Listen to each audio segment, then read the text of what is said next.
بسم الله الرحمن الرحيم الحمد لله رب العالمين. الصلاة والسلام على رسوله الأمين وعلى آله وصحابه الطيبين الطاهرين ومن تبعهم بإحسان إلى يوم الدين. أما بعد، وقال الله تعالى في القرآن الكريم: أعوذ بالله من الشيطان الرجيم. بسم الله الرحمن الرحيم. محمد رسول الله والذين معه أشداء على الكفار رحماء بينهم تراهم ركعا سجدا يبتغون فضلا من الله. وقال رسول الله صلى الله عليه وسلم: ما بين بيتي ومنبري روضة من رياض الجنان. صدق الله وصدق رسول الله صلى الله عليه وسلم.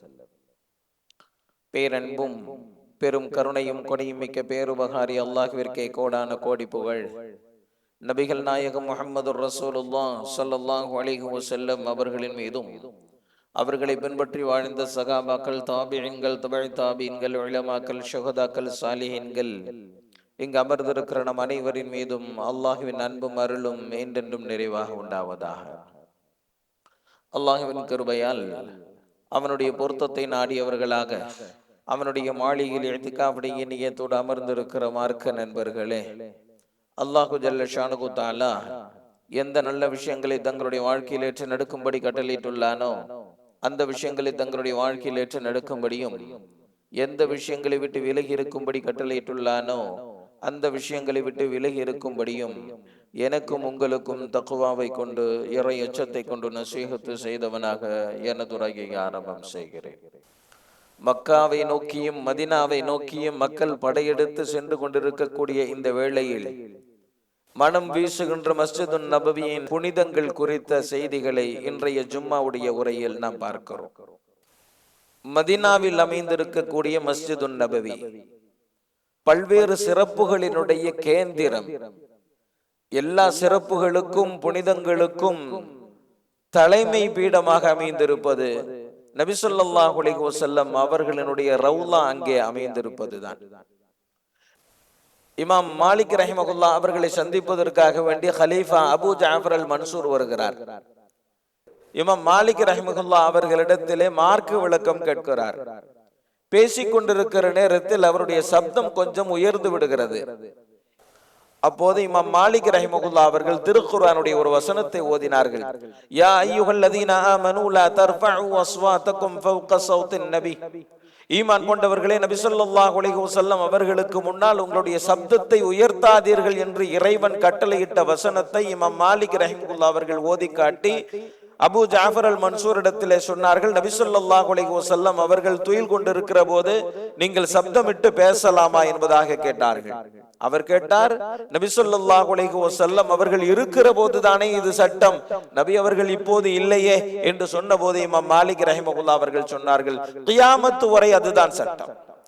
நபி ஸல்லல்லாஹு அலைஹி வஸல்லம் அவர்கள் சொன்னார்கள், நீங்கள் சொல்லுகின்ற சலாம் எனக்கு எத்தி வைக்கப்படுகிறது, அதற்கு நான் பதில் சலாம் சொல்லுகிறேன் என்பதாக சொன்னார்கள். நபி ஸல்லல்லாஹு அலைஹி வஸல்லம் அவர்களுக்கு முன்னால் நின்று சலாம் சொல்லுகின்ற பாக்கியம் எவ்வளவு பெரிய பாக்கியம். எனவேதான் தவாஃப் செய்கிற போது எந்த உணர்வை நாம் அடைகிறோமோ அதே உணர்வை நபி ஸல்லல்லாஹு அலைஹி வஸல்லம் அவர்களுக்கு சலாம் சொல்லுகிற போது உணர்கிறோம் என்று சொன்னால் அதற்கு அதுதான் காரணம். நபி ஸல்லல்லாஹு அலைஹி வஸல்லம் அவர்கள் சொன்னார்கள், மா பைன பைதி வ மிம்பரி ரௌதத்தும் மின் ரியாதில் ஜினான். என்னுடைய வீட்டிற்கும் என்னுடைய மெம்பருக்கும் இடைப்பட்ட இடம் இது சுவர்க்கத்தினுடைய துண்டுகளில் ஒன்று என்பதாக சொன்னார்கள். சுவனத்தின் தோட்டம். அங்கே நிற்பதும், அங்கே தொழுவதும், அங்கே துவா கேட்பதும் அலாதியான இன்பம். உள்ளே செல்லக்கூடியவர்கள் உண்மையாகவே ஒரு சுவர்க்கத்தின் தோட்டத்தில் நுழைந்ததை உணர்வார்கள். நபி ஸல்லல்லாஹு அலைஹி வஸல்லம் அவர்கள் இந்த மக்களுக்கு மார்க்கத்தை எடுத்து சொன்னார்களே, அவர்களிடத்திலிருந்து மார்க்கத்தை கேட்டு முழு உலகத்திற்கும் பரப்பினார்களே, அந்த அஸ்ஹாபு சுஃபா அவர்கள் அமர்ந்து பாடம் பயின்ற திண்ணை அங்கேதான் இருக்கிறது. அங்கிருந்து துவங்கிய அந்த பிரகாசம் தான் உலகம் முழுக்க பரவியது. ஸலாத்து ஃபீ மஸ்ஜிதி ஹாதா அஃதலு மின் அல்ஃபி ஸலாத்தின் ஃபீமா சிவாஹு அல் மஸ்ஜிதுல் ஹராம். இந்த பள்ளியில் நின்று தொழுவது மஸ்ஜிதுல் ஹராமை தவிர மற்ற எந்த இடங்களில் நின்று தொழுவதை விட 1000 மடங்கு சிறப்பானது என்கின்ற இந்த ஹதீஸ் உள்ளே நுழைகிற போதே நம்மை வரவேற்கும். அப்படி புனிதங்களால் நிரம்பிய இடம் அந்த இடம். அங்கிருக்கக்கூடிய பிரபலமான வாயில்கள் பாபு சலாம், நபி ஸல்லல்லாஹு அலைஹி வஸல்லம் அவர்களுக்கு உள்ளே சென்று சலாம் சொல்வதற்கு திறந்து வைக்கப்பட்டிருக்கக்கூடிய வாயில். பாபு ஜிப்ராயில், நபி ஸல்லல்லாஹு அலைஹி வஸல்லம் அவர்களை சந்திப்பதற்கு ஹஜ்ரத் ஜிப்ராயில் அலைஹிஸ்ஸலாம் அவர்களே வந்து சென்ற வாயில் பாபு ஜிப்ராயில். பாபு அபூபக்கர், நபி ஸல்லல்லாஹு அலைஹி வஸல்லம் அவர்கள் சொன்னார்கள், எல்லோருக்கும் அவர்கள் செய்த உபகாரத்திற்கு நான் பிரதி உபகாரம் செய்து விட்டேன். ஆனால் என்னுடைய தோழர் ஹஜ்ரத் அபூபக்கர் ரலியல்லாஹு தஆலா அன்ஹு அவர்கள் செய்த உதவிக்கு மட்டும் என்னால் எந்த உபகாரமும் செய்ய முடியவில்லை. அதற்கான உபகாரத்தை நான் மறுமையில் செய்வேன். எல்லா வாசல்களையும் நீங்கள் மூடிவிடுங்கள், ஆனால் ஹஜ்ரத் அபூபக்கர் ரலியல்லாஹு தஆலா அன்ஹு அவர்கள் வந்து செல்லக்கூடிய வாசலை மட்டும் நீங்கள் மூட வேண்டாம் என்று நபி அவர்கள் சொன்னார்களே, அந்த வாசல் பாபு அபூபக்கர் ரலியல்லாஹு தஆலா அன்ஹு. பாபு ரஹ்மா, நபி ஸல்லல்லாஹு அலைஹி வஸல்லம் அவர்கள் மிம்பரின் மீது குதுபா ஓதி கொண்டிருக்கிறார்கள். அங்கிருந்து ஒருவர் வருகிறார். வந்து நபி ஸல்லல்லாஹு அலைஹி வஸல்லம் அவர்களை பார்த்து கேட்டார், யா ரசூலல்லாஹ், கடுமையான பஞ்சமும் வறட்சியும், நிலங்கள் எல்லாம் காய்ந்து கொண்டிருக்கிறது, மிருகங்கள் எல்லாம் வாடி போய் கிடக்கிறது, கடுமையான பஞ்சத்தில் பீடிக்கப்பட்டிருக்கிறோம், மழைக்காக துஆ செய்யுங்கள் என்பதாக வந்து சொன்னார். நபி ஸல்லல்லாஹு அலைஹி வஸல்லம் அவர்கள் மழைக்காக துஆ செய்தார்கள். விளைச்சல் எல்லாம் சிறப்பாக வளர்ந்தது, கால்நடைகளுக்கெல்லாம் போதுமான உணவுகள் கிடைத்தது, பஞ்சங்கள் தீர்ந்தது. இந்த வாசல் வழியே உள்ளே வந்து நபி ஸல்லல்லாஹு அலைஹி வஸல்லம் அவர்களிடத்திலே கோரிக்கை வைத்தாரோ அவர் வந்த வாசல் தான் பாபுர் ரஹ்மா. பாபுல் பகீ, ஜனாசா தொழ வைத்து விட்டு அருகே இருக்கக்கூடிய ஜன்னத்துல் பகீ இருக்கு, ஜனாசாக்களை எடுத்து செல்லப்படக்கூடிய அந்த வாசல் பாபுல் பகீ. இப்படி அற்புதமான வரலாறை நினைவுபடுத்துகின்ற அற்புதமான வாசல்களை கொண்ட மஸ்ஜிது நபவி. அங்க இருக்கக்கூடிய தூண்கள் உஸ்துவானத்துல் முஹல்லகா, எந்த இடத்தில் நபி ஸல்லல்லாஹு அலைஹி வஸல்லம் அவர்கள் அதிகமாக நின்று நஃபிலான தொழுகை தொழுவார்களோ அந்த இடம் உஸ்துவானத்துல் முஹல்லகா. உஸ்துவானத்து ஆயிஷா, ஹஜ்ரத் ஆயிஷா ரலியல்லாஹு தஆலா அன்ஹா அவர்கள் அமர்ந்திருக்கிறார்கள். அவர்களோடு சஹாபாக்களும் தாபியீன்களும் அமர்ந்திருக்கிறார்கள். ஹஜ்ரத் ஆயிஷா ரலியல்லாஹு தஆலா அன்ஹா அவர்கள் சொன்னார்கள், ஒரு இடம் இருக்கிறது, அந்த இடத்தில் நின்று தொழுவதனுடைய சிறப்பை மட்டும் மக்கள் அறிந்து கொண்டால் குழுக்கள் முறையில் அங்கே தொழுவதற்கு போட்டி போடுவார்கள் என்பதாக சொன்னார்கள். அப்போது பலரும் அந்த இடம் எதுவாக இருக்கும் என்று ஆசையோடு தேடுகிறார்கள். அப்போது உர்வத் இப்னு ஜுபைர் தாபிஈ, ஹஜ்ரத் ஆயிஷா ரலியல்லாஹு தஆலா அன்ஹா அவர்களினுடைய சிறப்பிற்குரிய மாணவர் ஹஜ்ரத் அஸ்மா ரலியல்லாஹு தஆலா அன்ஹா அவர்களுடைய மகனார், அவர்கள் ஹஜ்ரத் ஆயிஷா ரலியல்லாஹு தஆலா அன்ஹா அவர்களிடத்தில் சென்று கேட்கிறார்கள், அந்த இடம் எது, சிறப்பை பெற்று தருகின்ற அந்த இடம் எது? ஹஜ்ரத் ஆயிஷா ரலியல்லாஹு தஆலா அன்ஹா அவர்கள் அந்த இடத்தை காட்டினார்கள். உடனே ஓடி வந்து அந்த இடத்திலே தக்பீரை கட்டி தொழ ஆரம்பித்து விட்டார். பல சஹாபாக்களும் அதை பார்த்தார்கள். ஆஹா, அந்த சிறப்பை பெற்று தருகிற இடம் இதுதானோ என்று அந்த இடத்திலே கூடி தொழ ஆரம்பித்தார்கள். அந்த இடம்தான் உஸ்துவானத்து ஆயிஷா. உஸ்துவானத்து தௌபா, அபூ லுபாபா ஒரு பெரிய வரலாற்று பின்னணி கொண்டது. ரகசியம் காக்கப்பட வேண்டிய ஒரு தகவலை அவர் வெளிப்படுத்தி விட்டார். வெளிப்படுத்தியதற்கு பிறகு அவர் அனஹுன்துல்லாஹ வ ரசூலஹ, நான் அல்லாஹ்விற்கும் ரசூலுக்கும் மோசடி செய்து விட்டேன் என்று தன்னுடைய தவறை உணர்கிறார். ஓடி வந்து அந்த தூணிலே தன்னை கட்டிக்கொண்டு, அல்லாஹ் என்னை மன்னிக்கும் வரை நான் உண்ண மாட்டேன், பருக மாட்டேன் என்பதாக அங்கேயே நிற்கிறார். ஒரு நாள், 2 நாள், 3 நாள், 4 நாள், 5, 6, 7 நாட்கள் கடந்து விட்டது. அவர் அங்கே நிற்பது நபி ஸல்லல்லாஹு அலைஹி வஸல்லம் அவர்களுக்கும் தெரியும். என்றாலும் கூட கருணையே உருவான நபி அவர்கள் கூட அங்கு வந்து அவர்களுடைய கட்டை அவிழ்த்து விடவில்லை. 7 நாட்கள் முடிந்ததற்கு பிறகு அல்லாஹ் வசனத்தை இறக்கினான். வஆஹருன அத்தரஃபு பிதுனூபிஹிம் வகலது அமலன் சாலிஹன் வஆஹர ஸய்யிஆ அஸல்லாஹு அன் யதூப அலைஹிம் இன்னல்லாஹ கஃபூருர் ரஹீம். வசனம் வந்தது. வசனம் வந்த செய்தியை மக்கள் ஓடி வந்து சொன்னார்கள், அபூ லுபாபாவே, நீ சுப செய்தியை பெற்றுக்கொள், அல்லாஹ் உன்னுடைய மன்னிப்பை ஏற்றுக்கொண்டான் என்று சொன்னபோது அவர் சொன்னார், நான் நபி ஸல்லல்லாஹு அலைஹி வஸல்லம் அவர்களே வந்து இந்த கட்டை அவிழ்த்து விடும் வரை நான் இங்கிருந்து செல்ல மாட்டேன் என்பதாக சொன்னார். பிறகு நபி ஸல்லல்லாஹு அலைஹி வஸல்லம் அவர்களே வந்து கட்டை அவிழ்த்து விட்டு மன்னிப்பின் சுப செய்தியை வழங்கியதற்கு பிறகுதான் அவர் அங்கிருந்து சென்றார். எந்த தூணில் தன்னை கட்டி கொண்டாரோ அந்த தூண் தான் உஸ்துவானத்து தௌபா. பேரித்தம் இழைகளால் ஒரு கட்டில் அமைக்கப்பட்டிருந்தது. அந்த கட்டிலில் தான் நபி ஸல்லல்லாஹு அலைஹி வஸல்லம் அவர்கள் அமருவார்கள், ஓய்வெடுப்பார்கள், பேசுவார்கள். அந்த கட்டில் அமைக்கப்பட்டிருந்த இடம்தான் உஸ்துவானத்து ஸரீர், உஸ்துவானத்துல் ஹர்ஸ். நபி ஸல்லல்லாஹு அலைஹி வஸல்லம் அவர்களை பாதுகாக்கக்கூடிய பாதுகாவலர்கள் ஒரு குறிப்பிட்ட இடத்தில் நின்று கொண்டுதான் நபி அவர்களுக்கு பாதுகாப்பு வழங்குவார்கள்.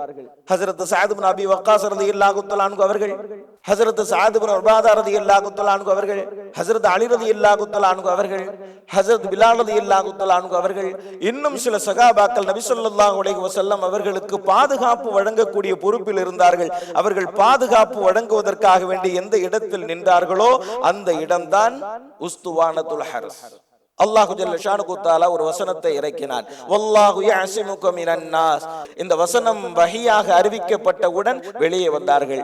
பாதுகாப்பு பணியில் நின்று கொண்டிருந்தவர்களை அழைத்தார்கள், இனி யாரும் எனக்கு பாதுகாப்பு தர வேண்டாம், வல்லாஹு யஅஸிமுக மினன் நாஸ். மக்களிடமிருந்து பாதுகாப்பு பொறுப்பை அல்லாஹ் வழங்குவதாக வாக்களித்து விட்டான், இனி யாரும் நிற்க வேண்டாம் என்று அனுப்பி வைத்து விட்டார்கள். அதுவரை பாதுகாப்பு பணியில் ஈடுபட்டு இருந்த இடம்தான் உஸ்துவானத்துல் ஹர்ஸ், உஸ்துவானத்துல் உஃபூத். நபி ஸல்லல்லாஹு அலைஹி வஸல்லம் அவர்கள் தன்னை சந்திப்பதற்காக வேண்டி வரக்கூடிய தலைவர்கள், வரக்கூடிய முக்கியஸ்தர்களை அமர வைத்து பேசுகின்ற இடம் உஸ்துவானத்துல் உஃபூத். உஸ்துவானத்து தஹஜ்ஜுத், ரமலானுடைய மாதம் நபி ஸல்லல்லாஹு அலைஹி வஸல்லம் அவர்கள் இரவு நேரத்தில் ஒரு இடத்தில் நின்று தொழுகிறார்கள். இதை ஒரு சகாபி பார்த்து விட்டார். அடுத்த நாள் அவர் நபி ஸல்லல்லாஹு அலைஹி வஸல்லம் அவர்களோடு நின்று கொண்டு தொழுகிறார். அதை சிலர் பார்த்து விட்டார்கள். அடுத்த நாள் அவர்களும் வந்து விட்டார்கள். அடுத்த நாள் கூட்டம் கூடியது. மஸ்ஜிது நபவியே நிரம்பி வழிகிறது. இரவு நேரம் தஹஜ்ஜத் தொழுகை. நபி ஸல்லல்லாஹு அலைஹி வஸல்லம் அவர்கள் வந்த கூட்டத்தை பார்த்து பயந்து விட்டார்கள். இதை கடமையாக்கி விடுவார்களோ என்று வீட்டில் தொழ ஆரம்பித்து விட்டார்கள். சொன்னார்கள், இதை நீங்கள் கடமையான தொழுகையாக ஆக்கி விடுவீர்களோ என்று அஞ்சியவனாய் நான் இனி இங்கே நின்று தொழவில்லை என்று சொல்லிவிட்டு சென்றார்கள். நின்று தொழுதார்களே அந்த இடம்தான் உஸ்துவானத்து தஹஜ்ஜுத், உஸ்துவானத்துல் முரப்பஆ. அதற்கு மகாமே ஜிப்ரீல் என்பதாகவும் சொல்வார்கள். நபி ஸல்லல்லாஹு அலைஹி வஸல்லம் அவர்களுடைய ரவுலாவிற்கு அருகில் இருக்கக்கூடிய தூண். அது எந்த தூண் தெரியுமா? நபி ஸல்லல்லாஹு அலைஹி வஸல்லம் அவர்களுடைய ரூஹை கைப்பற்றுவதற்கு எந்த இடத்தில் நின்று கொண்டு ஜிப்ரீல் அனுமதி வாங்கினாரோ அந்த இடம்தான் உஸ்துவானத்துல் முரப்பஆ.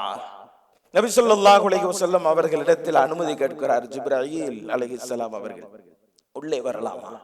உங்களுடைய ரூஹை கைப்பற்றுவதற்கு அல்லாஹ் ஆணையிட்டு இருக்கிறார். நபி ஸல்லல்லாஹு அலைஹி வஸல்லம் அவர்களினுடைய அனுமதியோடு உள்ளே வந்தார்களே அந்த இடம்தான் உஸ்துவானத்துல் முரப்பஆ. மஸ்ஜிது நபவியினுடைய ஒவ்வொரு இன்ச்சும் அதனுடைய வரலாற்றை நினைவுபடுத்தும். அங்கு செல்லக்கூடியவர்கள் எந்த இடம் எந்த வரலாற்று பின்னணி கொண்டது, எந்த சிறப்பை பெற்றது, எந்த புனிதம் கொண்டது என்கின்ற புரிதலோடு சென்றால் மஸ்ஜிது நபவி மனம் கமழும். மஸ்ஜிது நபவி நம்முடைய மனதை நிரப்பும். உலகத்தின் எந்த இடத்திலும் உணர முடியாத ஒரு உணர்வை மஸ்ஜிது நபவியில் உணர முடியும். நபி ஸல்லல்லாஹு அலைஹி வஸல்லம் அவர்கள் வெள்ளிக்கிழமை மெம்பரின் மீது நிற்கிறார்கள். அழுகிற குரல், அழுகுரல் எங்கிருந்து வருகிறது என்று இருப்போருக்கு தெரியவில்லை. மெம்பரில் இருந்த நபி ஸல்லல்லாஹு அலைஹி வஸல்லம் அவர்கள் இறங்கி வந்து ஒரு மரக்கட்டையின் மீது கை வைத்தார்கள். அழுகுரல் நின்று விட்டது. என்ன மரக்கட்டை அது? அதுவரை நபி ஸல்லல்லாஹு அலைஹி வஸல்லம் அவர்கள் ஒவ்வொரு ஜும்மாவிலும் அதன் மீது சாய்ந்து கொண்டுதான் பிரசங்கம் செய்வார்கள். புதிதாக ஒரு மெம்பர் செய்யப்பட்டு நபி அவர்கள் மெம்பருக்கு வந்ததற்கு பிறகு அதுவரை தன் மீது சாய்ந்திருந்த நபி அவர்கள் கொஞ்சம் விலகி போய் விட்டார்களே என்கின்ற ஏக்கத்தால் அந்த மரக்கட்டை அழுதது. நபி ஸல்லல்லாஹு அலைஹி வஸல்லம் அவர்கள் சொன்னார்கள், ஏன் அழுகிறாய்? அழாதே, உனக்கு சுவர்க்கத்தில் இடம் வாங்கி தருகிறேன் என்று சொன்ன போது அழுகுரல் நின்றது. நபி ஸல்லல்லாஹு அலைஹி வஸல்லம் அவர்கள் தொழுகை முடிந்ததற்கு பிறகு அந்த மரக்கட்டையை முதல் சஃபினுடைய ஓரத்திலே தஃபன் செய்யுமாறு சொன்னார்கள்.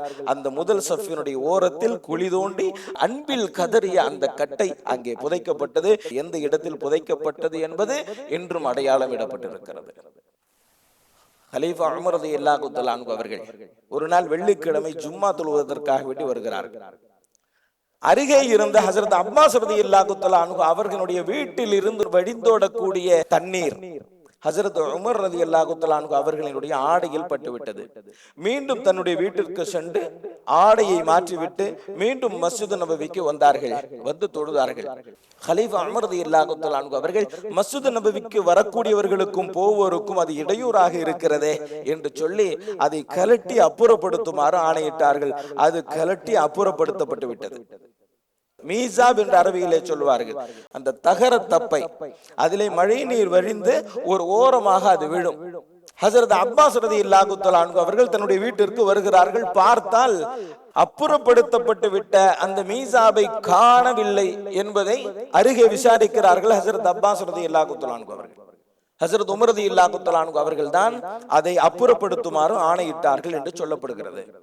ஹஜரத் அப்பாஸ் ரலியல்லாஹு தஆலா அன்ஹு அவர்கள் நேராக கலீஃபா உமர் ரலியல்லாஹு தஆலா அன்ஹு அவர்களிடத்திலே சென்றார்கள். சென்று, நீங்கள் தான் அதை அப்புறப்படுத்தினீர்களா? ஆம். எப்படி நீங்கள் அப்புறப்படுத்தலாம்? என்னிடத்தில் அனுமதி பெறவில்லை, அப்புறப்படுத்துவதற்கு நான் அனுமதிக்க மாட்டேன். ஏன்?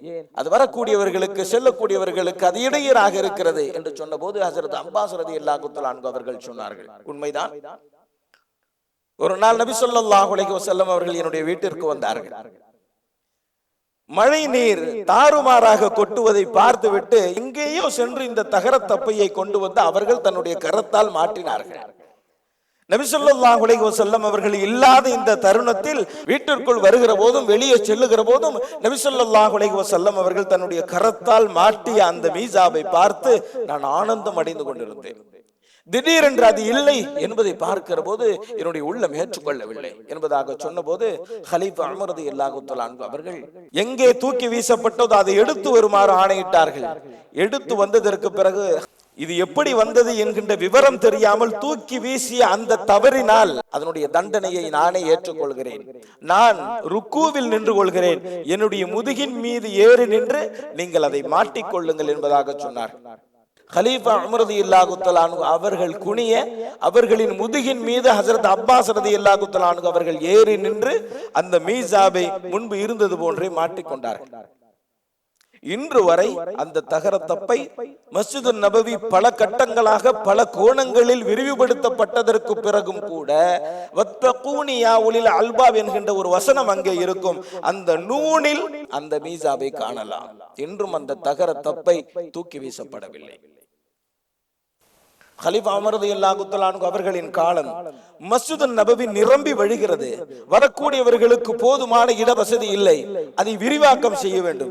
என்ன செய்யலாம்? ஆலோசனை செய்தார்கள். அருகிருந்த வீடுகளை எல்லாம் கையகப்படுத்தி மஸ்ஜித் நபவியை விரிவாக்கம் செய்து விடலாம் என்று ஆலோசனை வழங்கப்பட்டது. அருகே இருந்த வீடுகள் எல்லாம் நபி ஸல்லல்லாஹு அலைஹி வஸல்லம் அவர்களினுடைய மனைவிமார்களுடைய வீடுகள் தான். அழைத்தார்கள். உங்களுடைய வீட்டை பள்ளிக்காக வேண்டி ஒப்படையுங்கள் என்பதாக சொன்னார்கள். எல்லோரும் தங்களுடைய வீடுகளை பள்ளிக்காக வேண்டி ஒப்படைத்து விட்டார்கள். அதன் வரிசையிலே தான் ஹஜரத் அப்பாஸ் ரலியல்லாஹு தஆலா அன்ஹு அவர்களுடைய வீடும் இருக்கிறது. அவர்களையும் அழைத்து வீட்டை ஒப்படைக்குமாறு சொன்னார்கள். ஹஜரத் அப்பாஸ் ரலியல்லாஹு தஆலா அன்ஹு அவர்கள் ஆத்மார்த்தமான அந்த தொடர்பினால் அதை தர முடியவில்லை. விலைக்கு விற்று விடுங்கள் என்று சொன்னார்கள், முடியாது என்று சொன்னார்கள். சதக்கா செய்து விடுங்கள் என்று சொன்னார்கள், முடியாது என்று சொன்னார்கள்.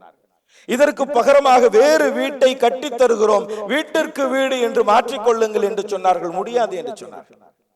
எவ்வளவோ சொல்லியும் அந்த ஆத்மார்த்தமான தொடர்பினால் அதை தருவதற்கு ஹஜரத் அப்பாஸ் ரலியல்லாஹு தஆலா அன்ஹு அவர்கள் மறுத்தார்கள். இந்த வாக்குவாதம் முற்றிக்கொண்டே போகிறது.